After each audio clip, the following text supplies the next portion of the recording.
Assalamualaikum warahmatullahi wabarakatuh. Perkenalkan, kami dari kelompok 3 akan mempresentasikan tentang return dan risiko dalam keuangan syariah. Anggota kelompok kami terdiri dari saya, Fitrianingsih. Saya akan menjelaskan materi tentang perhitungan return. Return adalah tingkat keuntungan atau kembalian modal. Nah, selanjutnya saya akan menjelaskan tentang cara menghitung atau cara mendapatkan keuntungan modal. Ini merupakan rumus untuk mencari return atau keuntungan modal. Di sini ada PT dikurang PT dikurang 1 ditambah DT dibagi PT ditambah 1 dikali 100%. Nah, apa sih PT? PT kurang 1, DT, PT plus 1. Di sini sudah saya beri keterangan. PT di sini yaitu harga atau nilai pada periode T. Lalu PT plus 1 yaitu harga atau nilai pada periode sebelumnya, T dikurang 1 ini. Lalu DT yaitu dividen yang dibayarkan pada periode T. Nah, langsung saja kita masuk ke contoh soal. Nah, tadi merupakan cara untuk mendapatkan return atau keuntungan modal. Dari contoh soal tersebut dapat disimpulkan bahwa tingkat keuntungan yang didapat dalam setahun atau per tahun yaitu 30%. Bismillahirrahmanirrahim. Assalamualaikum warahmatullahi wabarakatuh. Perkenalkan, nama saya Sri Eka Andriani, perwakilan dari kelompok 3. Baiklah, saya akan menjelaskan materi yang kedua, yaitu tentang perhitungan tingkat keuntungan yang diharapkan dan risiko. Sebelumnya, apa itu risiko? Risiko adalah kemungkinan penyimpangan dari hasil yang diharapkan. Kemudian, untuk menghitung dispersi atau risiko ini, kita dapat menggunakan standar deviasi. Nah, semakin besar standar deviasi tingkat keuntungan, maka semakin tinggi pula risiko aset tersebut. Baiklah, kita akan masuk ke contoh soal tentang perhitungan tingkat keuntungan yang diharapkan. Di sini ada kolom kondisi ekonomi, probabilitas atau tingkat peluang yang disimbolkan dengan P, kemudian ada muamalah atau proyek A, kemudian ada syariah atau proyek B. Nah, untuk probabilitas sendiri memiliki dua hukum. Yang pertama, jumlah probabilitas harus sama dengan 1. Seperti ini, 0,2 ditambah 0,2 dan dijumlahkan harus hasilnya 1. Kemudian yang kedua, nilai probabilitas harus lebih besar daripada 0 atau sama dengan 0. Adapun untuk rumus mencari tingkat keuntungan yang diharapkan dapat menggunakan ER sama dengan sigma probabilitas dikali tingkat keuntungan skenario. Kemudian deviasi standar yaitu sama dengan sigma probabilitas dikali tingkat keuntungan skenario dikurang tingkat keuntungan yang diharapkan yang telah dihitung dipangkatkan 2. Baiklah, kita akan masuki perhitungan untuk mencari tingkat keuntungan yang diharapkan dengan rumus sigma probabilitas dikali sigma tingkat keuntungan skenario. Seperti ini. 25% dikali dengan 0,20 pada probabilitas. Untuk proyek A, seperti yang telah dihitung ini, dapat menghasilkan 11% tingkat keuntungan yang diharapkan. Kemudian, begitu pula pada proyek B yaitu syariah, perhitungannya sama, menghasilkan 5,5% pada tingkat keuntungan yang diharapkan. Yang kedua, kita akan menghitung standar deviasi tingkat keuntungan yang diharapkan dengan menggunakan rumus sigma probabilitas dikali tingkat keuntungan skenario dikurang tingkat keuntungan yang telah dihitung kemudian dipangkatkan 2. Kemudian hasil dari ini akan dipangkatkan setengah atau diakarkan. Nah, untuk menghitung proyek yang A, yaitu sigma probabilitas dikali tingkat keuntungan skenario dikurang tingkat keuntungan yang telah dihitung kemudian dipangkat 2, yaitu 0,20 dikali 2,25 dikurang 11, 0,20 dikali 15 kurang 11 dan seterusnya. Dan dapat hasil 66,5. Kemudian dipangkatkan setengah atau diakarkan dapat menghasilkan 8,15%. Sama halnya juga dengan untuk menghitung proyek B, yaitu dengan menggunakan rumus sigma probabilitas dikali tingkat keuntungan skenario dikurang tingkat keuntungan yang telah dihitung dipangkatkan 2. Itu 0,20 dikali 3 dikurang 5,5%, 0,20 dikali 5 dikurang 5,5%, dan seterusnya. Dan dapat menghasilkan 2, kemudian dipangkatkan setengah atau diakarkan, dan hasilnya 1,41%. Ini adalah tingkat keuntungan dari standar deviasi.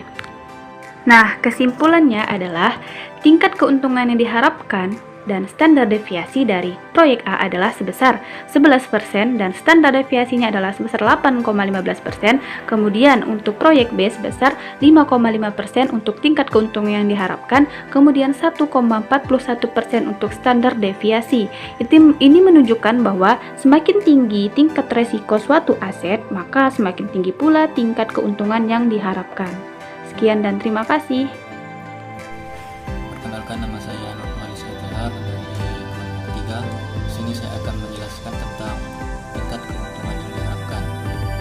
Nah, tentu saja portofolio adalah gabungan dari dua aset atau lebih. Dalam contoh di atas, jika kita menggabungkan aset A dan B menjadi portofolio dengan proporsi masing-masing 50%, bagaimana tingkat keuntungan yang diharapkan dan risikonya? Tingkat keuntungan dan portofolio merupakan rata-rata tertimbang dari tingkat keuntungan aset individualnya. Misal, portofolio tersebut kita beri simbol P. Tingkat keuntungan P adalah ini. PRP sama dengan 0,5 dalam kurung 9 ditambah 0,5 dalam kurung 5,25 sama dengan 7,13%.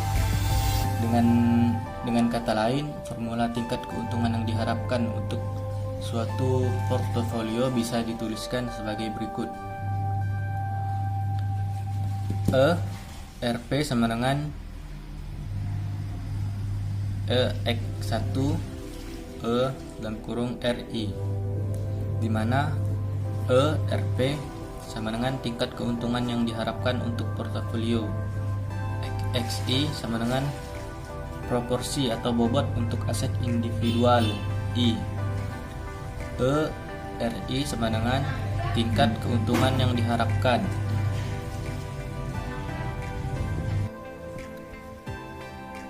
Tingkat keuntungan yang diharapkan untuk aset individual I. Nah, lanjut ke risiko portofolio. Yang pertama, covariance dua aset. Jadi, perhitungan risiko portofolio lebih kompleks. Risiko portofolio tidak hanya merupakan rata-rata tertimbang dari risiko individualnya.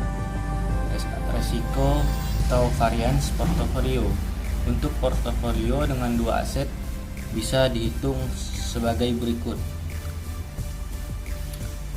OP kuadrat sama dengan XA kuadrat, OA kuadrat ditambah XB kuadrat, OB kuadrat ditambah 2XA XB OAB, di mana XA dan XB sama dengan proporsi investasi untuk aset A dan B.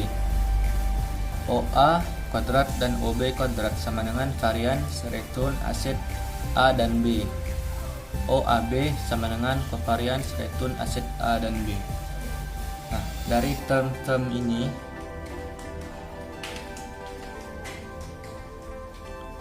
OAB covariance return aset A dan B. Saya ulangi lagi, dari term-term ini hanya term OAB atau covariance return aset muamalah dengan syariah yang belum kita bicarakan.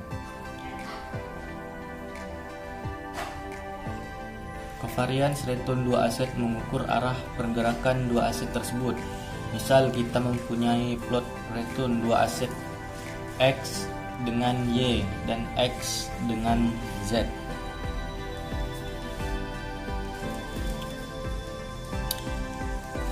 Pada gambar ini, yang pertama Y dengan X. Nah, di sini pergerakan Y itu cenderung berlawanan dengan X. Nah, di saat harga di saat harga Y itu naik, di sini X turun. Jadi dia berlawanan. Nah, dengan kata lain, covariance ini negatif. Sedangkan X dan Z itu dia cenderung bersamaan. Saat dia turun, Z turun, X turun, Z naik, X naik. Ini dengan kata lain, ini adalah positif.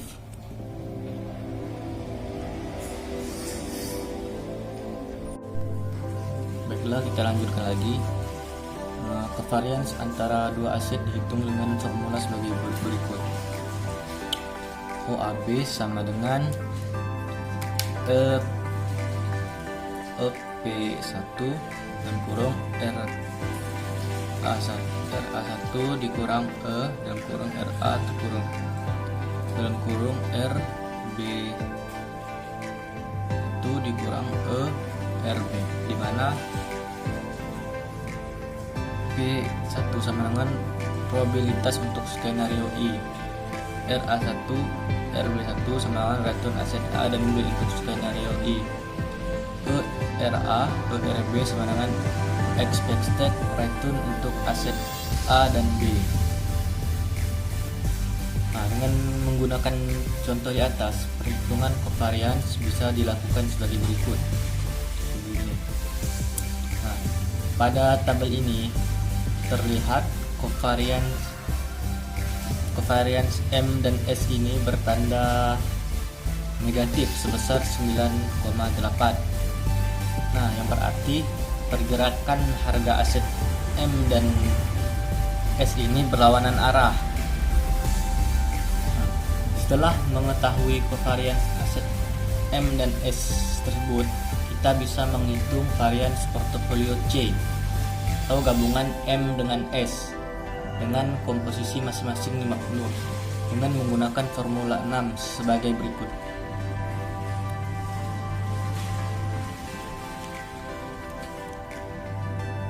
OP kuadrat sama dengan XM kuadrat, OS kuadrat ditambah XS kuadrat, OS kuadrat ditambah 2XM XSO. OP kuadrat sama dengan 0,5 kuadrat dalam kurung 0,04 kuadrat ditambah dalam kurung 0,5 kuadrat dalam kurung 1,69 kuadrat ditambah 2 dalam kurung 0,5 dalam kurung 0,5 dalam kurung minus 9,80. OP kuadrat sama dengan 4,93. OP sama dengan 2,22%. Nah, risiko tersebut lebih rendah dibandingkan rata-rata tertimbang risiko individualnya. Risiko individualnya itu ialah OP sama dengan 0,5 dalam kurung 6,04 ditambah 0,5 dan kurung 1,69 sama dengan 3,87%. Nah, risiko portofolio yang lebih rendah dibandingkan rata-rata tertimbang risiko individualnya menunjukkan adanya manfaat diversifikasi. Manfaat diversifikasi tersebut diperoleh karena covariance yang negatif.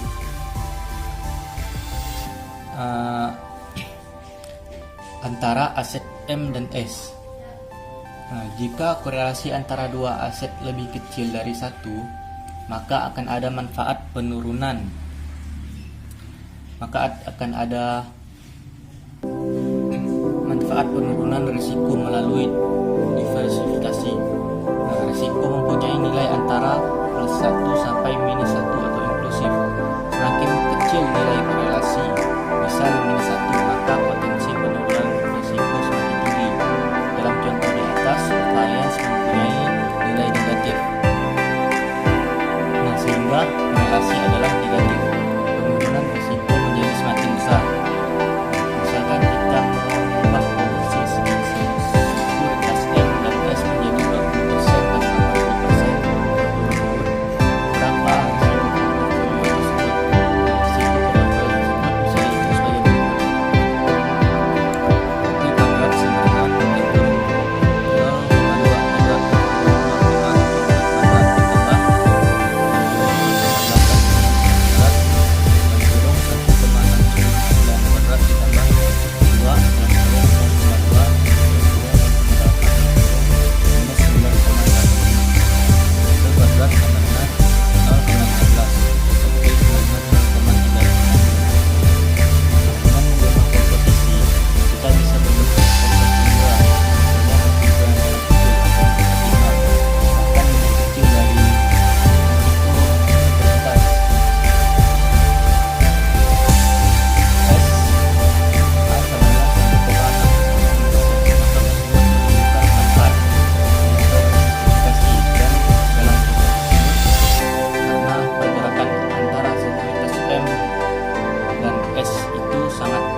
warahmatullahi wabarakatuh. Saya Bella Apriani akan melanjutkan materi kedua, yaitu koefisien korelasi.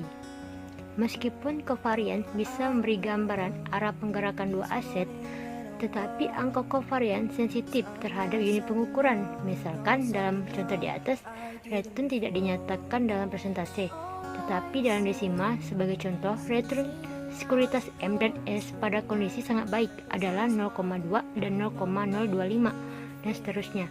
Covariance yang dihitung dengan formula di atas, apakah dengan demikian arah pergerakan dengan unit desimal lebih kecil dibandingkan dengan unit persentase? Jawabannya tidak, karena kita tahu data untuk kedua pada dasarnya sama, hanya berbeda dalam unitnya. Untuk menghilangkan kelemahan tersebut, koefisien korelasi bisa dihitung. Koefisien tersebut bisa dihitung sebagai berikut. Dengan menggunakan contoh di atas, korelasi antara return aset M dengan return aset S bisa dihitung sebagai berikut. Korelasi mempunyai angka antara -1 sampai +1, inklusif. -1 kurang dari sama dengan R, AB kurang dari sama dengan +1. Korelasi merupakan covariance yang distandardisir dengan standar deviasi masing-masing aset. Korelasi yang positif menunjukkan hubungan yang searah antara dua aset tersebut, sementara negatif menunjukkan hubungan yang berlawanan arah antara dua aset tersebut. Semakin mendekati angka 1, positif atau negatif, semakin tinggi kaitan dengan dua aset tersebut. Baik kaitan positif jika mendekati angka +1 maupun negatif jika mendekati angka -1. Koefisien korelasi bisa dilihat sebagai pengukur arah pergerakan dua aset yang distandardisir. Dalam hal distandardisir melalui standar deviasi, berikut ini menggambarkan plot return dua aset dengan koefisien korelasi +1, -1 dan 0,01 mendekati 0. Sekian dan terima kasih. Assalamualaikum warahmatullahi wabarakatuh. Perkenalkan, nama saya Udin Raminasri. Saya akan melanjutkan presentasi dari teman-teman saya yang sebelumnya, yaitu tentang efek diversifikasi. Efek diversifikasi yaitu dengan menggabungkan dua aset yang mempunyai kovarian yang negatif, risiko portofolio atau yang diukur dengan melalui variansnya cenderung menurun. Dengan kata lain, diversifikasi yaitu menginvestasikan pada beberapa aset ada yang cenderung menghasilkan risiko yang lebih kecil. Kunci dalam penurunan risiko portofolio adalah covariance atau koefisien korelasi antar aset. Koefisien korelasi yang semakin mendekati -1 mempunyai potensi yang lebih besar untuk menurunkan risiko portofolio. Secara umum, koefisien korelasi antar saham mempunyai tanda positif dan relatif kecil.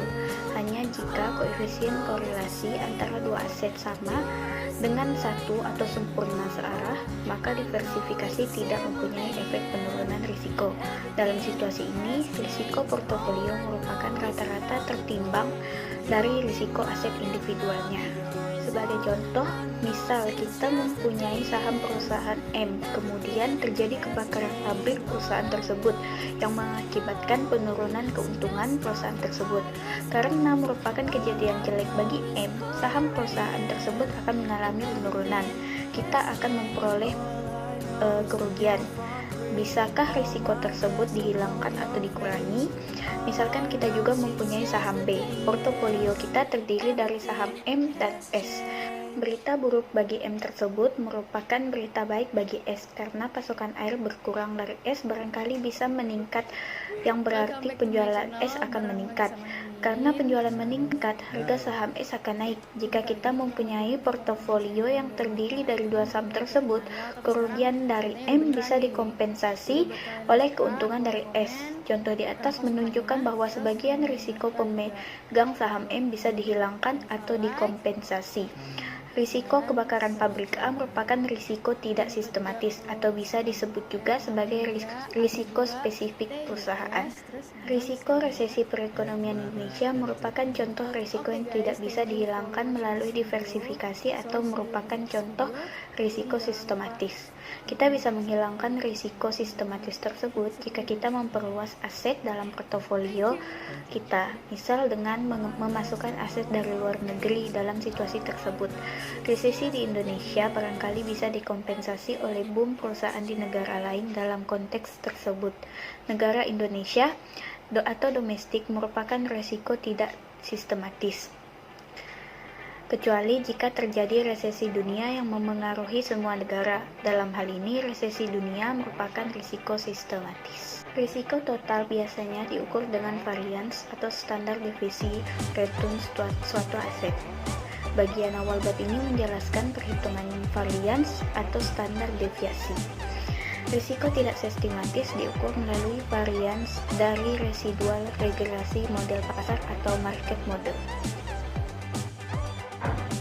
Karena korelasi antara aset M dan S adalah +1, kita bisa meringkaskan formula di atas menjadi sebagai berikut, yaitu varian portofolio kuadrat sama dengan XM kuadrat dikali varian M kuadrat ditambah XS kuadrat dikali varian S kuadrat ditambah 2XM dikali XS dikali varian M dikali varian M.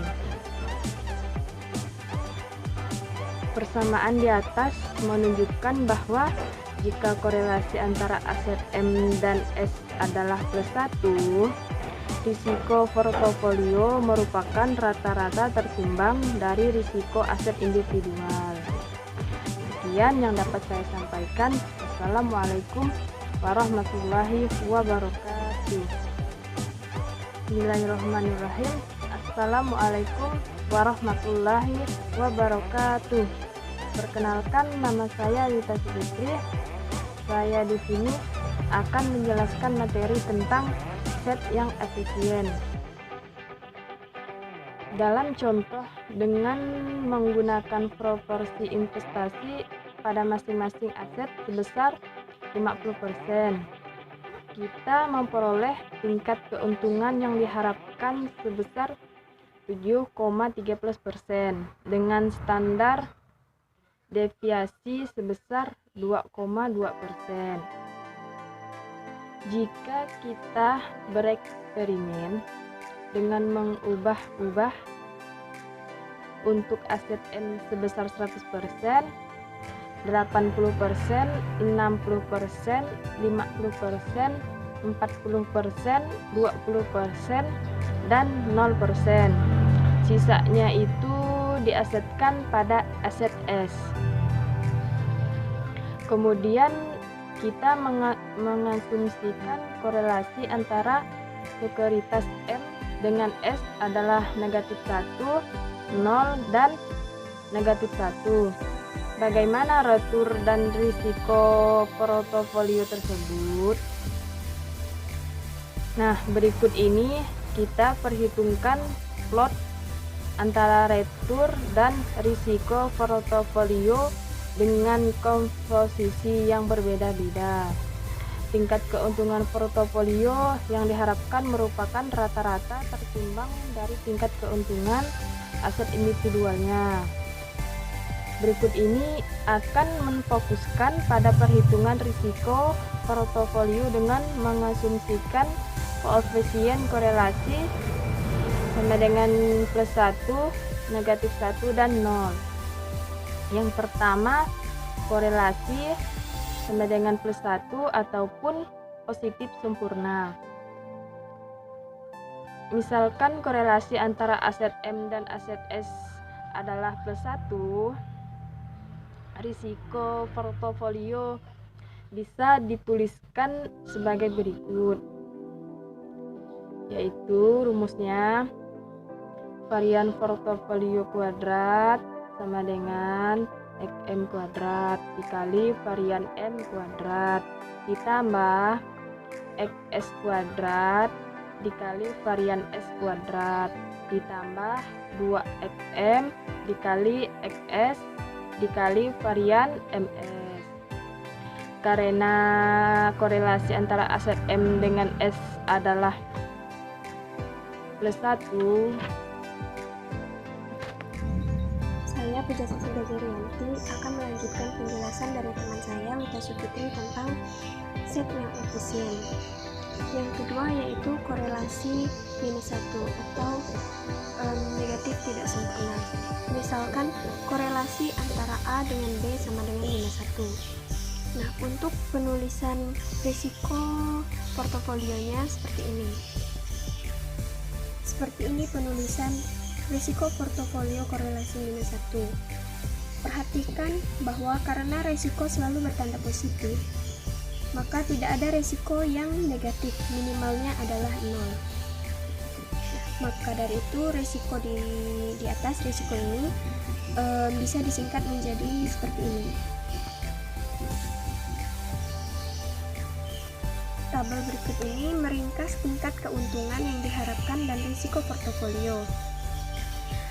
Perhatikan bahwa komposisi portofolio pada aset A adalah 21% dan pada aset B adalah 79%. Maka risiko portofolio menjadi sangat kecil, yaitu mendekati 0. Yang ketiga yaitu korelasi sama dengan 0 atau tidak ada korelasi. Misalkan korelasi antara A dengan B sama dengan 0, maka risiko portofolionya bisa ditulis seperti ini. Ini adalah penulisan risiko portofolio korelasi sama dengan 0 atau tidak ada korelasi sama sekali. Persamaan ini tidak bisa disederhanakan. Walaupun persamaannya tidak bisa disederhanakan lagi, namun tabel berikut ini meringkas tingkat keuntungan dan risiko portofolio dengan mengasumsikan korelasi antara dua aset sama dengan 0. Seperti ini tabelnya, teman-teman. Assalamualaikum warahmatullahi wabarakatuh. Perkenalkan, nama saya Muhammad Ilhamsyah. Pada kesempatan kali ini saya akan melanjutkan materi set yang efisien. Gambar risiko dan return.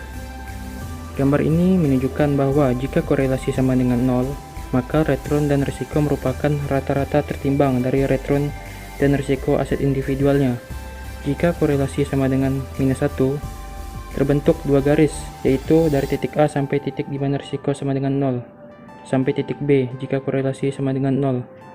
Maka garis yang di tengah antara garis untuk korelasi +1 dengan korelasi -1 akan terbentuk. Jika korelasi antara dua aset di antara -1 dengan +1, maka kurva plot tingkat keuntungan dengan standar deviasi akan berada di antara kurva plot untuk korelasi -1 dengan +1. Secara umum, jika korelasi semakin mendekati -1, maka garis yang terbentuk akan semakin mendekati garis -1. Sebagai contoh, jika korelasi 0,5, maka garis lengkung antara garis korelasi -1 dan korelasi 0 akan terbentuk. Seperti gambar ini. Sebaliknya, jika korelasi semakin mendekati +1, maka garis yang terbentuk semakin mendekati garis +1. Selanjutnya materi tentang perhitungan lebih lanjut.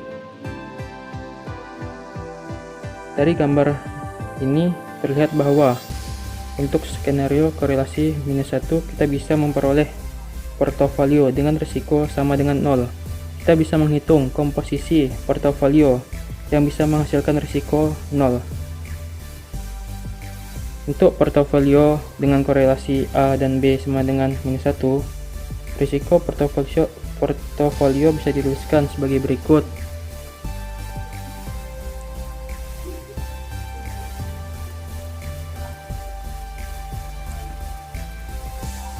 Intercept untuk portofolio sama dengan proporsi investasi untuk aset A variance return aset A dikurang proporsi investasi untuk aset B variance return aset B.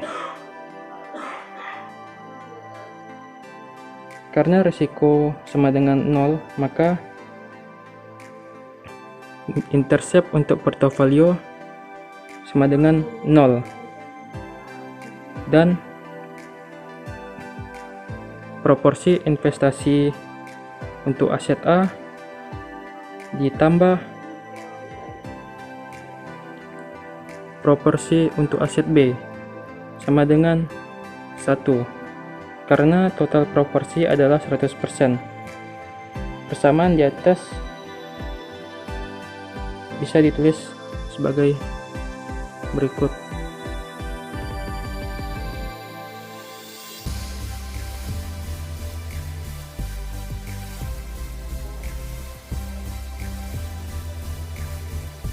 Assalamualaikum warahmatullahi wabarakatuh. Perkenalkan, nama saya Hairunisa. Di sini saya akan menjelaskan materi tentang risiko dan return portofolio dengan lebih dari 2 aset. Materi sebelumnya telah membicarakan portofolio yang mempunyai 2 aset. Lalu bagaimana risiko dan return untuk portofolio yang mempunyai aset lebih dari 2? Perhitungan risiko dan return untuk portofolio dengan aset lebih dari 2 pada dasarnya sama dengan untuk portofolio dengan 2 aset. Untuk perhitungan portofolio dengan aset lebih dari 2, di sini ekspektasi return sekuritas A sebesar 9%, kovarian aset A sebesar 6,04%, dan uang yang diinvestasikan pada aset A sebesar 40%. Lalu ekspektasi return B sebesar 5,25%, kovarian aset B sebesar 1,69%, dan uang yang diinvestasikan pada aset B sebesar 30%. Lalu ekspektasi return sekuritas C sebesar 12%, dan kovarian aset C sebesar 15%, dan uang yang diinvestasikan pada aset C sebesar 30%. Lalu berapa tingkat keuntungan yang diharapkan dan risiko portofolio? Mencari tingkat keuntungan yang diharapkan dan risiko portofolio, angka yang presentasi ini kita ubah menjadi desimal terlebih dahulu. Tingkat keuntungan yang diharapkan merupakan rata-rata tertimbang dari tingkat keuntungan aset individualnya. Ekspektasi return portofolio sama dengan uang yang diinvestasikan pada aset A dikali ekspektasi return sekuritas A ditambah uang yang diinvestasikan pada saham pada aset B dikali ekspektasi return sekuritas B ditambah uang yang diinvestasikan pada aset C dikali ekspektasi return sekuritas C, seperti yang di bawah ini ya. Ekspektasi return portofolio sama dengan 0,4 dikali 9 ditambah 0,3 dikali 5,25 ditambah 0,3 dikali 12 sama dengan 9,975%. Ini tingkat keuntungan aset individual. Rumus untuk mencari risiko portofolio dengan 3 aset. Variance portofolio sama dengan uang yang diinvestasikan pada aset A dikali covariance pada aset A ditambah uang yang diinvestasikan pada aset B dikali covariance pada aset A ditambah uang yang diinvestasikan pada saham C dikali covariance aset C, lalu ditambah 2 dikali uang yang diinvestasikan pada saham A, lalu dikali uang yang diinvestasikan pada saham B dikali covariance pada aset A dan B ditambah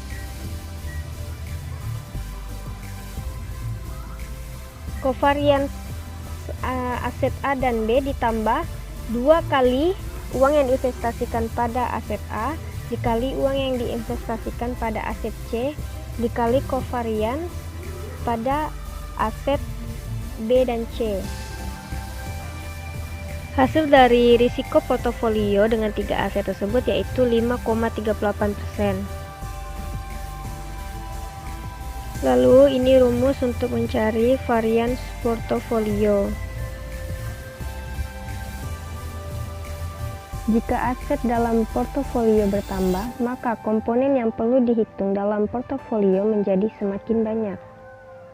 Jika ada N aset dalam portofolio, maka kita perlu menghitung. Ada N aset dalam portofolio, maka kita perlu menghitung. Diketahui N adalah banyaknya return yang mungkin terjadi. Jadi rumusnya banyaknya return dikali banyaknya return ditambah 1 dibagi 2 parameter yang terdiri dari banyaknya varians, dan banyaknya return dikali banyaknya return dikurang 1 dibagi 2 covariance. Contohnya, jika ada saham dalam portofolio dan kita akan menghitung risiko portofolio tersebut, maka kita perlu menghitung 300 varians dan 150 dikali 299. 299 itu didapat dari banyaknya return, yaitu 300 dikurang 1, sama dengan 44.850 covariance. Jumlah tersebut cukup besar. Jika jumlah aset dalam portofolio adalah 1000, maka jumlah parameter yang harus dihitung menjadi sekitar 500.000 parameter. Ada dua masalah yang menyebabkan model perhitungan risiko tidak bisa diaplikasikan. Yang pertama, model perhitungan yang dikembangkan pada tahun 1950-an, di mana kemampuan komputer belum sebaik sekarang. Karena itu, model perhitungan risiko portofolio tidak bisa diaplikasikan. Yang kedua, analis biasanya dikelompokkan berdasarkan sektor usaha atau industri. Seperti analis sektor perbankan hanya memfokuskan pada sektor perbankan. Mereka tidak mau tahu dengan sektor lainnya. Padahal model perhitungan risiko portofolio memerlukan perhitungan covariance atau kaitan antar saham, yang berarti juga antar industri. Karena itu model perhitungan tidak bisa diaplikasikan. Karena dua masalah tersebut menyebabkan model perhitungan portofolio mengalami perkembangan lambat, maka akhirnya model indeks tunggal dikembangkan dengan tujuan untuk memecahkan dua masalah tersebut. Baik, assalamualaikum warahmatullahi wabarakatuh. Perkenalkan, nama saya Yuzar, akan menjelaskan tentang model indeks tunggal. Pertama, model indeks tunggal. 1. Risiko dan return aset tunggal berdasarkan model indeks tunggal. Menurut William Schaap, mengembangkan model indeks tunggal, di mana model ini digunakan untuk menyederhanakan perhitungan model Moskwi dan juga digunakan untuk perhitungan return dan risiko portofolio. Dengan metode tersebut, return pada suatu saham atau aset dipengaruhi oleh faktor tunggal sebagai berikut. Kemudian di makalahnya ada RT sama juga dengan alpha 1 tambah alpha 1 kali F1 tambah I1. Faktor bersama dimaksudkan biasanya adalah return pasar. Dengan kata lain, pergerakan return saham dipengaruhi oleh return pasar. Model indeks tunggal. Model indeks tunggal berdasarkan pengamatan bahwa harga dari suatu sekuritas berfluktuasi searah indeks tunggal. Kedua, hal ini menyarankan bahwa return dari sekuritas mungkin berkorelasi karena adanya reaksi umum terhadap perubahan-perubahan nilai pasar.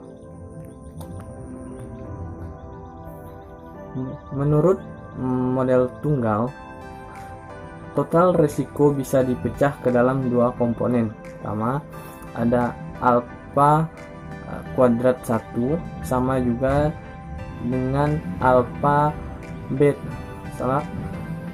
beta kuadrat 1 dikali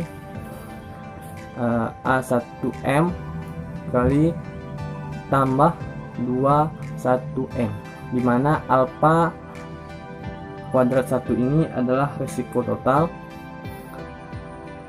dan beta alfa 1 adalah beta sekuritas, AM1 adalah variance return pasar, dan A2N adalah variance error sekuritas. Persamaan di atas menunjukkan bahwa risiko total bisa dipecah ke dalam dua bagian. Satu, risiko yang tidak bisa dihilangkan melalui diversifikasi. Kedua, risiko yang bisa dihilangkan melalui diversifikasi. Risiko terlihat melalui beta 1 atau beta saham 1. Yang kedua adalah return dan risiko portofolio berdasarkan model indeks tunggal. Untuk portofolio dengan N aset, tingkat keuntungan yang diharapkan untuk suatu portofolio yang bisa dituliskan sebagai berikut: RN ditambah alpha P tambah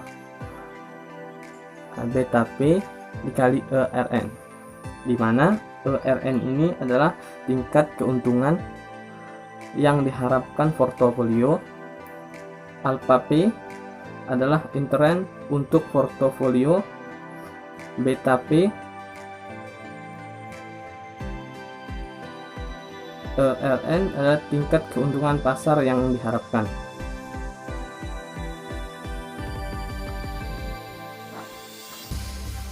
Selanjutnya bisa dilihat di makalahnya. Di samping itu, model indeks tunggal tidak memerlukan estimasi konvergens antara saham atau sektor. Yang memerlukan ada estimasi kaitan antara saham sektor dengan sektor secara keseluruhan atau pasar. Alpha beta mencerminkan kaitan satu saham dengan pasar keseluruhan. Estimasi semacam itu sering dilakukan oleh para analisis. Model indeks tunggal dengan demikian membantu memecah dua masalah yang menjadi kendala metode Markowitz, yaitu parameter yang terlalu banyak dan organisasi para analisis yang tidak memungkinkan berkomunikasi analis lintas sektor. Baik, sekian dan terima kasih.